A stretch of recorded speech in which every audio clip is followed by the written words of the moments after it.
मुकद्दस लूका रसूल दी अंजील ते ओदा 13वां बाब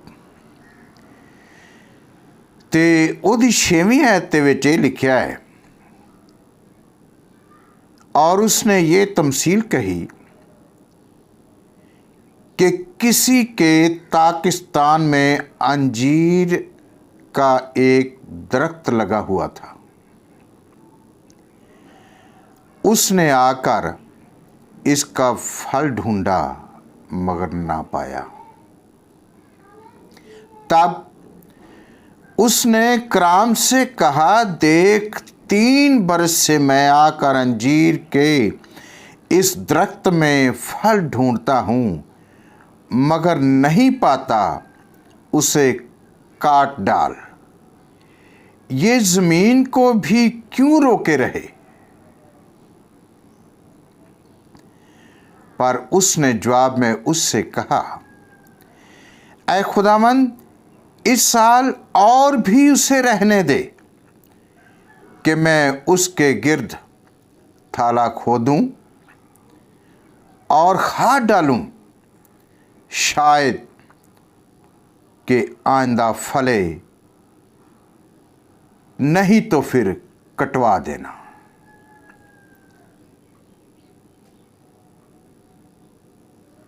वेखण दी गल ते सुनन दी गल ये आ, खुदा इंसान दे नाल अजहारे ख्याल करदा है।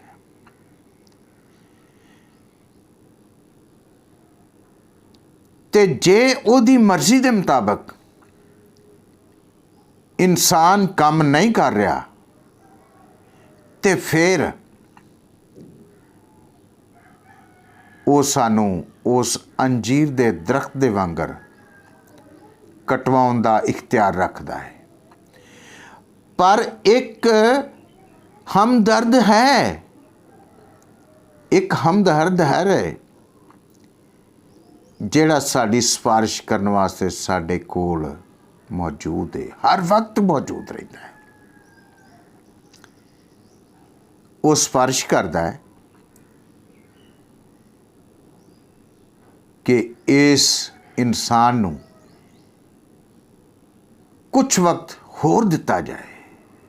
हो सकता है कि आने वाले वक्त दे विच इंसान तौबा करे ते उस अंजीर दे दरख्त दे वांगर फल लियावे, ते जे नहीं तो फिर कट दिता जाएगा। फैसला मेरे ते तुहाडे हथ विच है। बेफल